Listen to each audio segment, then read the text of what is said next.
Well, good evening, everybody. What a terrific day it's been. It's been such a great time. I worked here for a while, and it's so lovely to be back, and even better to meet all of you. Thank you very much for asking me to come. My name is John. I'm the son of my father, also confusingly called John. Can you hear me? Yes. Okay, good. And and I'm going to talk about and share some stories about the world of Sashas. So I'm going to talk about that skill and sensitivity that took the spirit of the studio Sasha and lovingly recrafted it into a global world of Sashas. And I want to, above all, to talk about the innovation needed to make Sasha such a wonderful creature. I'll press one of these. Okay. And the more I thought about it, the more I realized that here in Milton Keynes is the ideal place to talk about it. For this green tree exterior of Milton Keynes hides some amazing innovations. Right here, 80 years ago, extraordinarily, the first computer of the world was created. Here you see it. And it saved millions of lives and, of course, has touched us all. This was followed by the forerunner of today's laptop, although it has taken us a few years to make it small enough for the average lap. But it does have a keyboard. And after that has come the new city we're in, with many innovations, such as a network of cycleways and a huge number of parks, all joined together.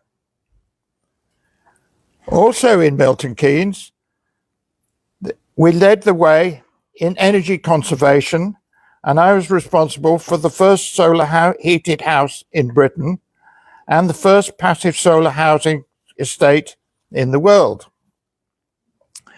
Also, here was there was a big exhibition called Homeworld and had energy-saving houses, and that was at Bradwell Common, just 10 minutes walk away from here.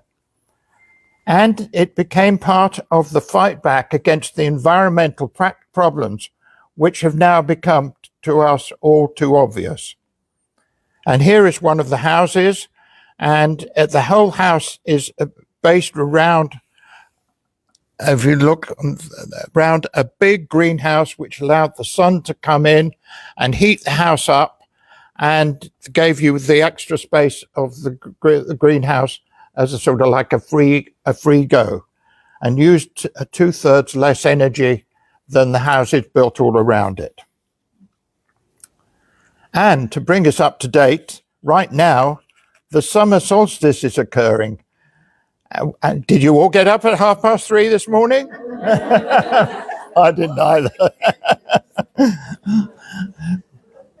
But it has affected this place because it's been carefully designed to be aligned with that summer solstice. I know of no city other than this one in the world. And you will see boulevards that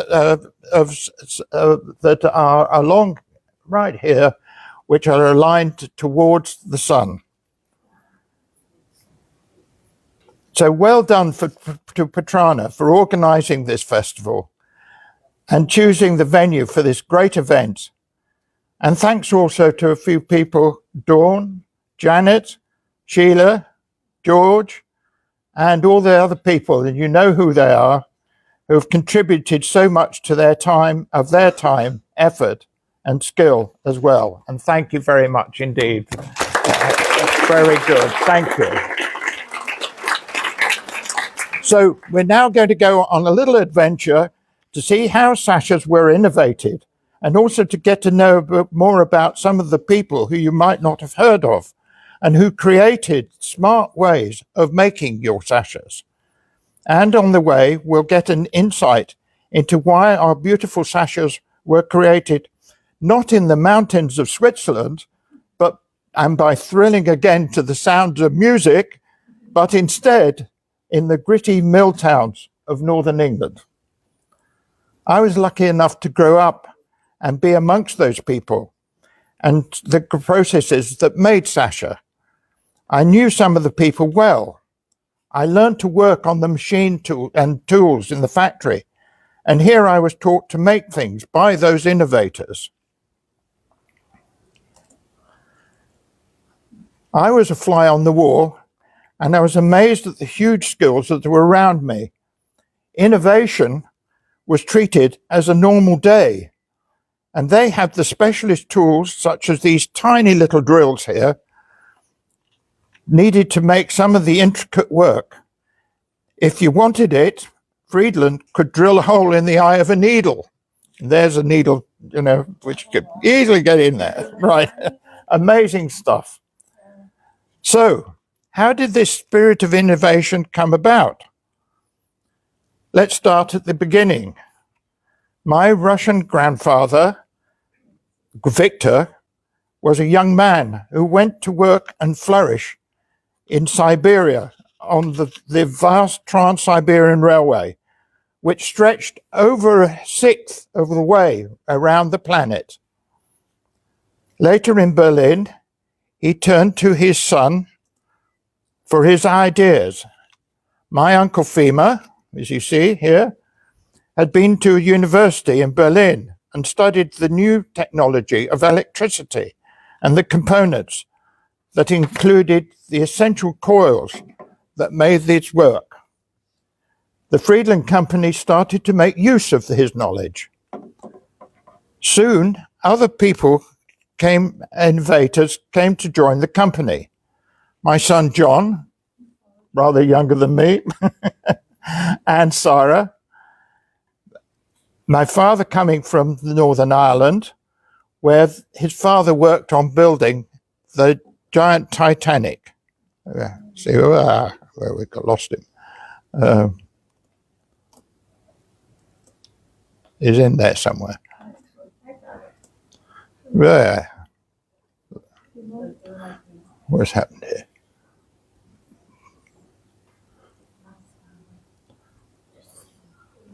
Lost it, I'm afraid. There we are. Hey, it found me. One more. Okay. Right. You scroll down the sidebar. No, won't do. It's gone and lost itself. There we go. And obviously I'm without glasses, but it's fine. All right. Go on the sidebar. Go down. That's okay. That's okay. Back one. There we go. One back. There we are. Hooray!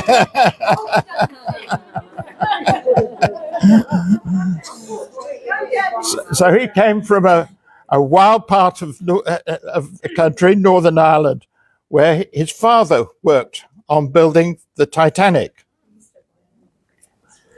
My mother, Sarah, was from Russia, a very different part of the world. She came to Britain via Berlin and Germany, where she had studied photography and a new world of German noir, where the spirit of a person could be brought about by light and shade on their faces. And you all know that that's very important on Sasha, and that her skill would be a vital understanding in the subtleties of Sasha dolls. And here is an example of Sarah's work, using light and shade to depict the five siblings, who are at all one time worked in the company. The Friedland Company moved to London in 1933 and found new outlets for their skills. And before long, the war started. And with their special knowledge, they were entrusted to make a vital component that kept every Spitfire and plane in the air. Incidentally, one of those Spitfires was flown by my future father-in-law. So, hey, thank goodness for that, who survived the war and painted the picture of his plane in action. So what was this vital component? It was the voltage regulator, and all the electricity for the lights, navigation, radio, and operation went through this little device. Here you see this little nondescript box there. You can see a little red dot on the screen up there, right behind the pilot's head. They put all their eggs in one basket. And if it broke, the plane would crash. And I'm delighted to let you know that not one of these regulators ever did fail its tests. It was so vital to the war effort that Friedland had to leave London and the bombing and move to the somewhat less dangerous north. There they found a factory in Macclesfield or near Macclesfield and increased their knowledge again and made the highest quality product in the highest quantity, which incorporated that rather newfangled stuff called plastic. The knowledge gained from working with that plastic played a big part in our story, and we'll come back to that later. Turn the page. After the war ended, new products had to be quickly innovated to replace the war production. Doorbells and bell pushers came first, which welcomed millions of people to doors around the world. You have probably touched a Friedland door push many times in your life, unknowingly. Under the name of Friedland and its subsidiaries Frido and Senden, a host of other products were created, for example, chimes and plastic products. Toys were also made. Did you know any of these things? Yeah? Okay. Did you know what of a finger-me-jig? Nope. It was a lovely little thing you just squeezed in and out. Anyway, it was a great thing, but it was also... Like the kids who have the fidget things. Yeah, they were marvelous. But they also made hula hoops, play packs, bath toys, which John Kennedy played with, play balls, and of course dolls. Play balls were particularly desirable, and the firm created innovative machines that made the balls faster, better, and easily affordable. Friedland developed a huge skill base, and were now comfortable and excited about living and working in an international world. And on the way, they had also learned that good innovative products were liked and bought and in short, innovation was a good idea. There was still no sign of Sasha's, but the company was learning, unconsciously, all the skills that they needed for when the opportunity of Sasha occurred. After my Uncle Zima died, my father John took on the whole business, including the plastics and toys. Previously, he had innovated new ideas and products in the bells and chimes part of the business. Now he used those same innovative spirits to make better toys. He and Sarah soon realized that the dolls that they were making were not compatible with their own ethos, and that instead they had to make only the best.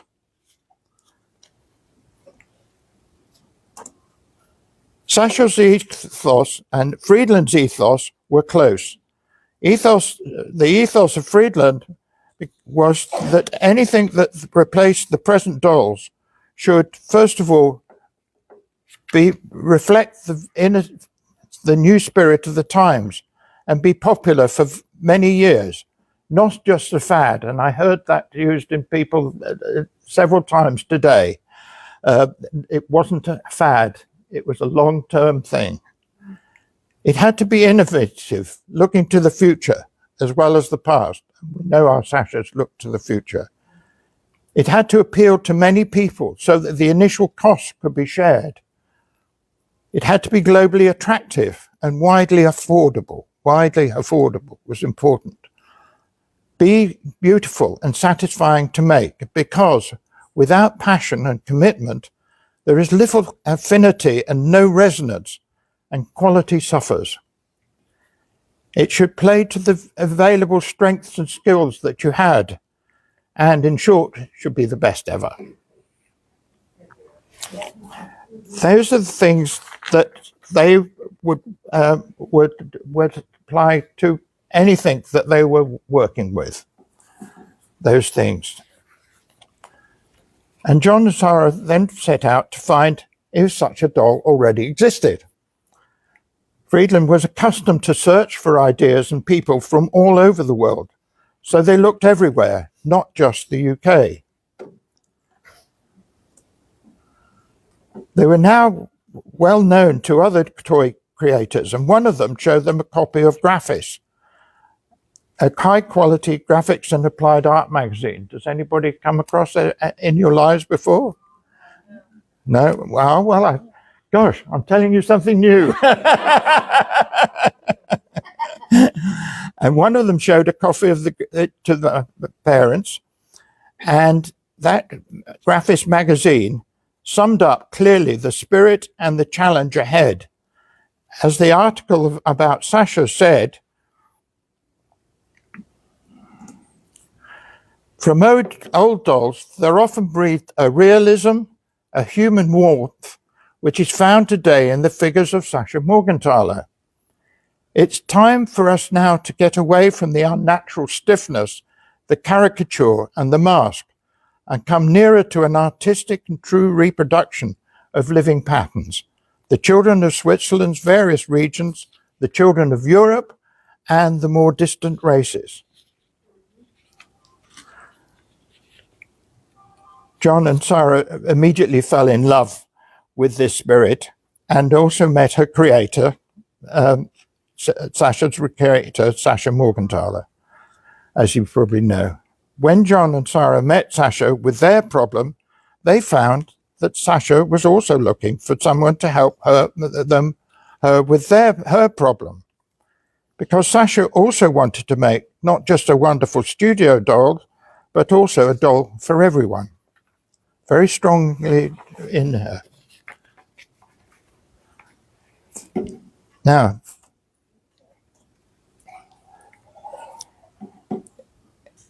the article put it succinctly.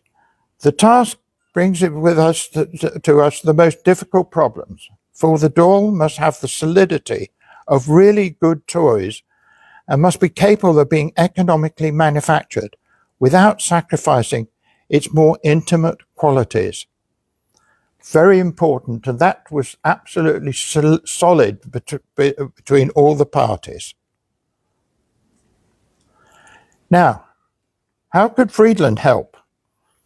When they met, Sarah and John immediately got this new spirit and bonded closely with Sasha. My sister Anna has done a wonderful job on the relationship between the two, and we'll be giving you some of these things tomorrow. And Frank, beside her, will be also giving you something about the sculptural aspects of Sasha. So all I want to do here is just to give a couple of the highlights of those things, and talk about the fact that they had common memories. They had the ability to talk to each other in their own languages. Sarah, for instance, spoke in 5 languages. Both had Jewish ancestry, and both were concerned and active in helping refugees. Oh, and they both had their sons who were architects. That's me and Sasha's son, Gleis. So they could celebrate, or perhaps commiserate, about that too. Clearly, John and Sarah understood and wanted that same new spirit that was so strong in Sasha's. This helped to ensure the bond between them and supported by the commitment and care that they'd already demonstrated in so many of the other things that they had made. That bond was regularly renewed by visits to each other, and we were very honoured when Sasha came to see us here in Milton Keynes. Another important aspect was that Friedland had a track record in innovation, so that they were sure that they could resolve the problems that Sasha was having. For example, other plastic dolls were made in two-part molds, and this left a line where the two sides of the molds joined together, and that seam was clearly unsightly. They got over this with a machine which they'd already worked on to produce complex shapes, using a special technique that they had patented. This comes from the actual patent deeds. This involved taking liquid plastic, putting it inside a mold, and heating it up, while at the same time rotating the mold. So there's the two bits of the mold, and then all that complicated stuff on the other side with cogs as a means of turning that round and round while playing flames on it, which heated it up. And the plastic set gently as it was slushed around, gradually hardened, set, and then you took the two parts of the mold apart, pulled out the object, started with footballs, but it then became used in Sasha ones in a different way. And hey presto, you'd lost your line. Because what you did, and this one of the great innovations of the Sasha production, was to put the join where the seam could not be noticed, which was around the arm and leg sockets. On the body, where the seam could not be avoided, Sasha Morgenthau redesigned Sasha to have a bikini line, which is also the seam. So the seam is hidden in plain sight. The right choice of plastics was vital, and because the ethos was that the doll was not to be a fad, it had to last a very long time. And Friedland's knowledge of plastic helped them to choose well. The earliest dolls were made to be exhibited in Nuremberg Toy Fair in November 1966, almost 60 years ago. And Sasha's, as you know, are still going strong. Now, many people helped in the process. There's another one of them. Process of making Sashas. Yeah. You know all about the vital roles that these two had in do this, and it's been covered very well in many places before. So now I want to introduce some of the other key players. One of the most important players was Jeff Lawton. People know about Jeff? No. Wow, I might get two things. And Jeff Lawton had worked on other things in Friedland articles, such as the doorbells and door chimes. And here's, I know it's a long way from Sasha, but it's the same people doing the same things. And here are the chime bars, and they made those things. And Jeff Lawton was central to that. That's my dad on the left, Jeff on the right, and a couple of the other people involved as well.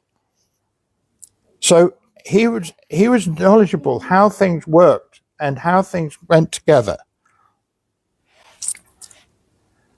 So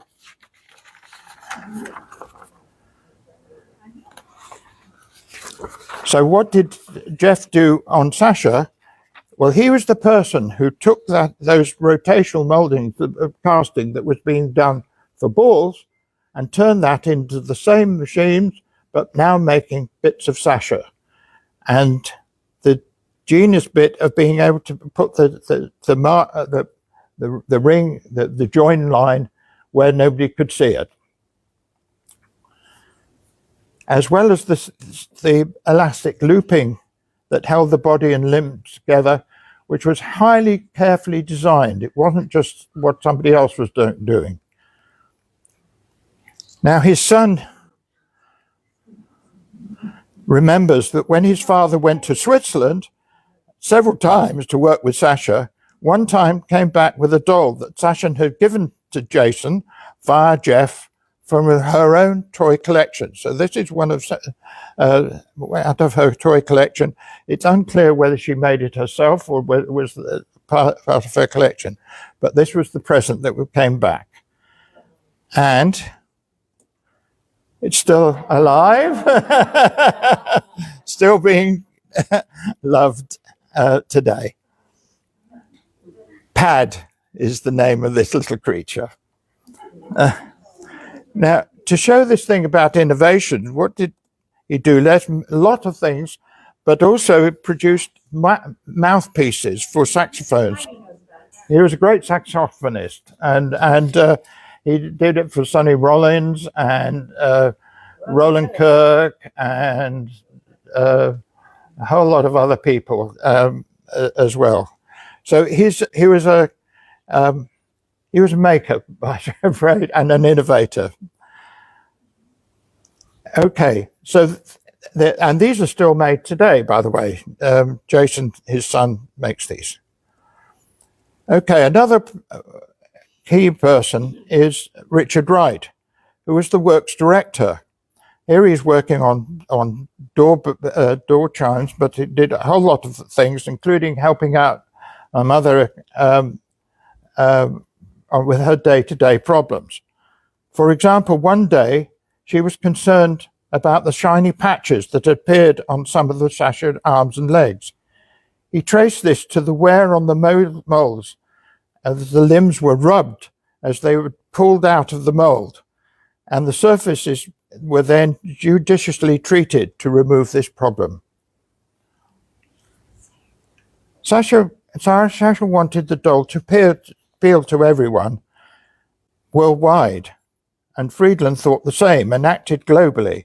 For instance, the door chimes that had been redesigned with a modern look and white look were more suited to the houses of today and tomorrow, whatever part of the planet you lived in. So there was a modernity in that rang true with Sasha as well, by Sasha Morgenthaler and Sasha the creature. Now, John had been roaming the world for many years, selling bells and chimes in over 50 countries. In 1 year alone, he traveled the equivalent to twice round the earth. His calling card showed how much effort he made to visit the clients that he had and could be, and for helping them to understand that his articles were made not only for Britain, but for the world. And what's very interesting for me is that this calling card here has got not an aeroplane on, but a ship that he's traveling. It's a very old one. And this is some of the places he was going in. So in 1950, he was already going to these places and making that lovely link with America that we still have and flourishes today. And it wasn't just in the big things, but what apparently are the smaller things that they were innovating. They developed a method of moving boxes and stuff around very much quicker, more precisely, less errors, with a rolling which became computerized and dropped straight down into the lorry which the picture is being taken from, and thus helped make things cheaper. And they were doing that all the time, thinking of how can we get this thing so it's affordable to everybody.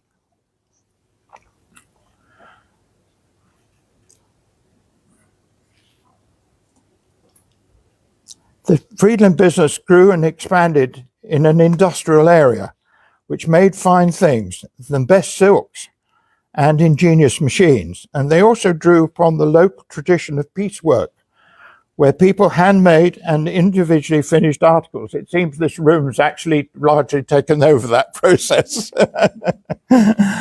and making individual articles such as knitwear away from the factory. They had a workforce that they cared deeply about making the best. And so it was natural for them to produce the best in the world. Sasha Morgenthaler and Friedland worked together to achieve this.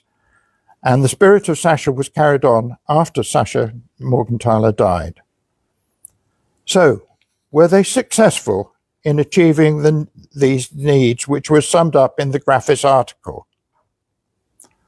In order to give the dolls the true human expression which the artist sees in the children she copies, creative and sensitive hands are needed that are guarded by the love of the work, by artistic insight, and by an answering humanity. Well, I can't but say yes. They were fueled by the the innovative spirit, and they would be humble and see you here tonight. So thank you very much indeed for listening to me, and I'd be very happy to answer any questions you may have. Thank you very much. Thank you.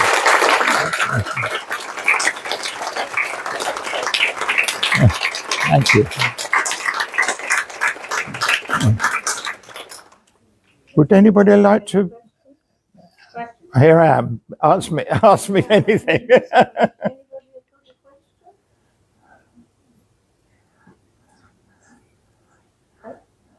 What did you think about, okay, you're a boy, you have all these dolls, did you like them?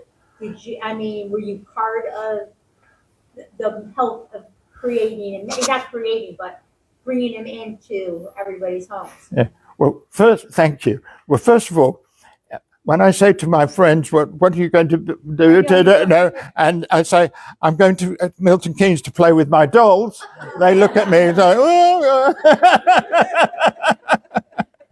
But having said that, it was entirely natural, actually.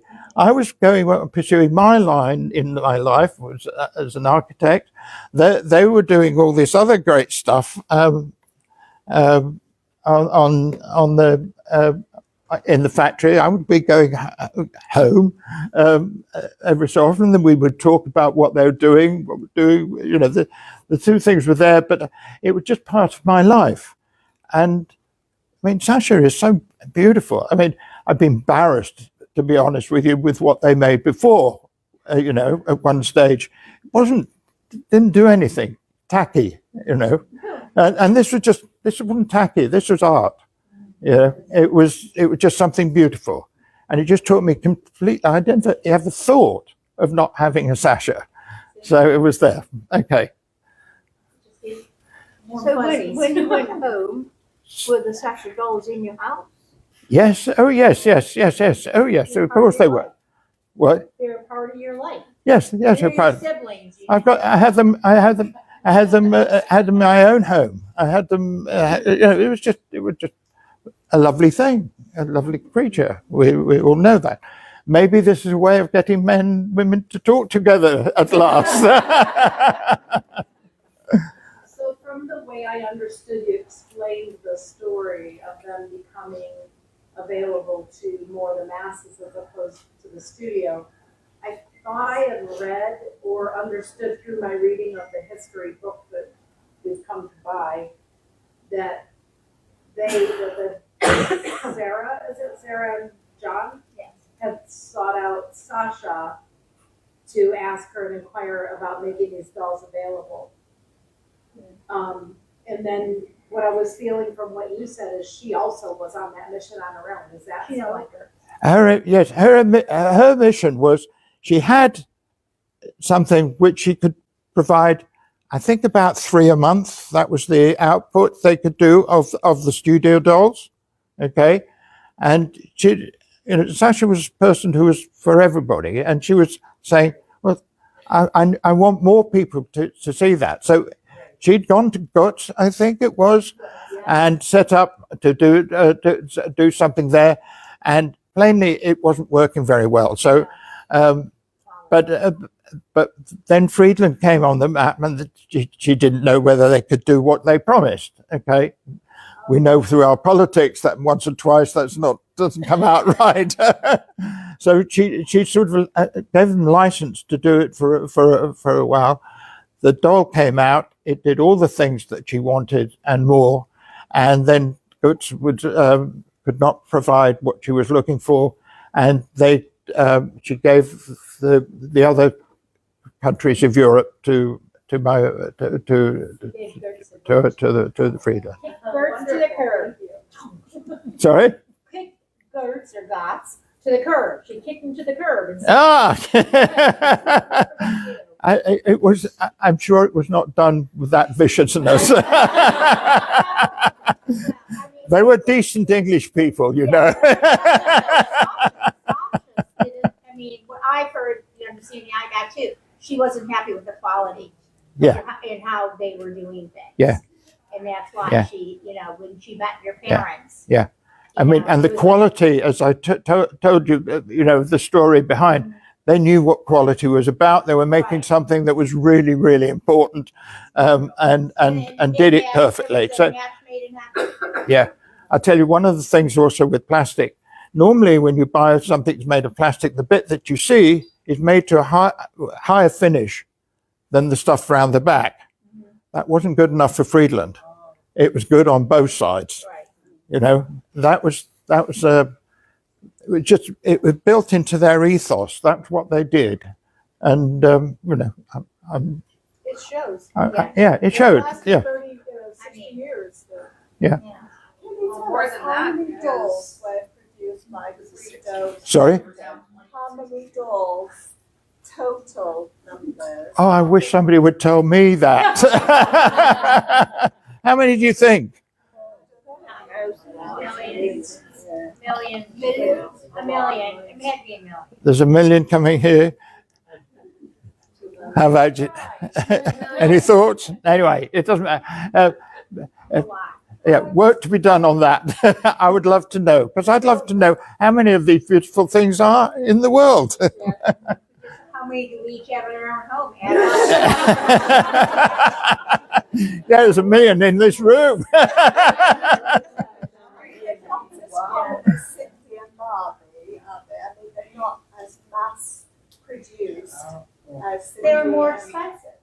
Yes, They were more they're expensive. more exclusive. In the States, I saw my first one in the 80s, and they were an exclusive of Creative Playthings. It was a catalog, it was a toy store party that you went to, almost like a Tupperware party, Discovery Toys. Yeah. And if you were a hostess, you could buy these.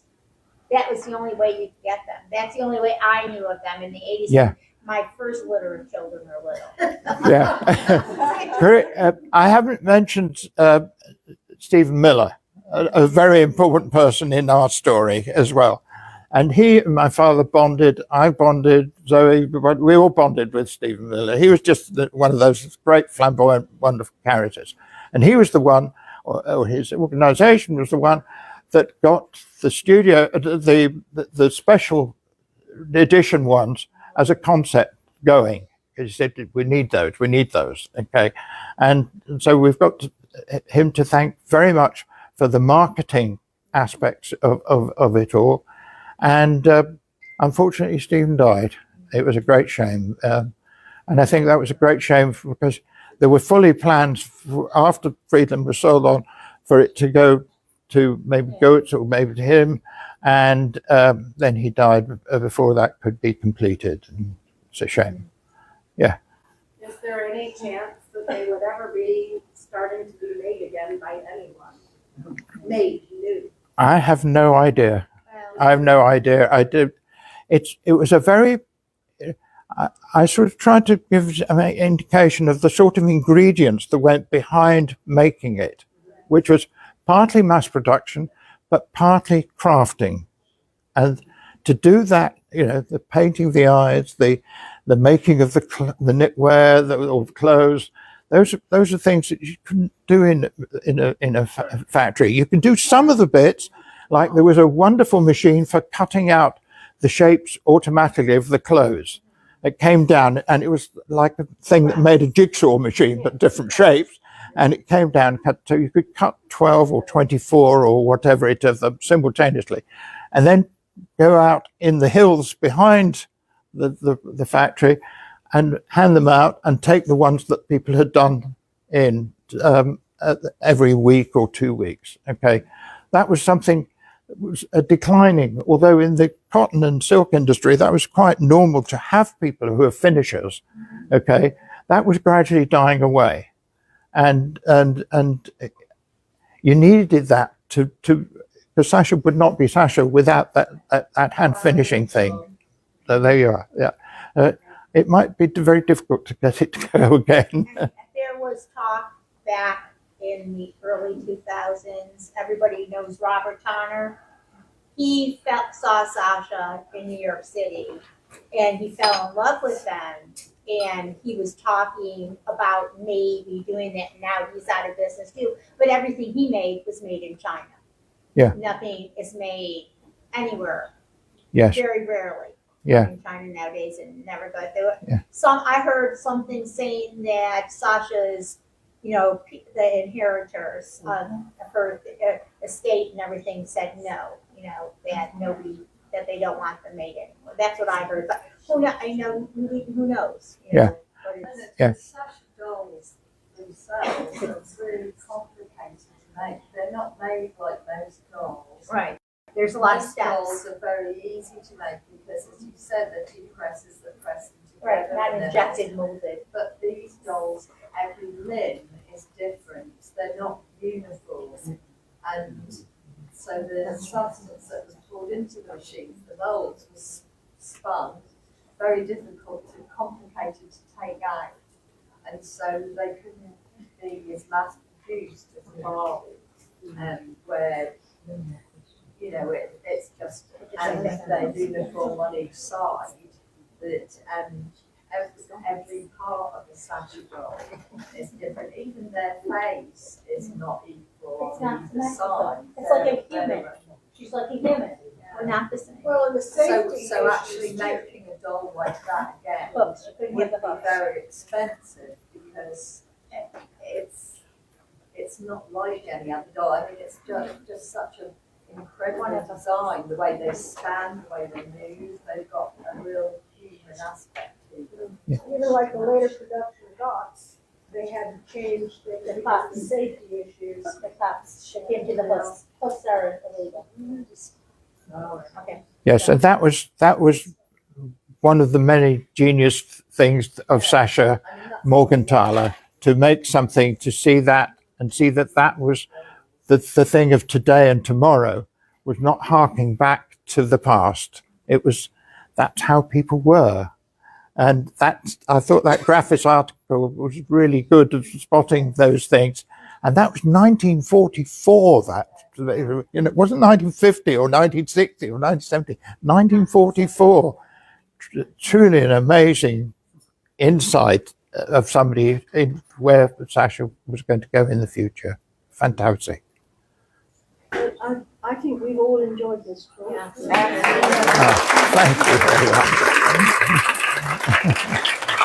Thank you very much for being so nice. No. Thank you. Thank you very, very much. Thank you. Thank you. Thank you, everyone. And I also think a lot of us thought we know a lot about Sasha, and you've told us a lot more that we didn't even. That's a miracle. Thank you very much, John, Okay. Oh, for thank coming you. and talking to us. Thank you. You're a keeper. Thank you again, everyone. Thank you.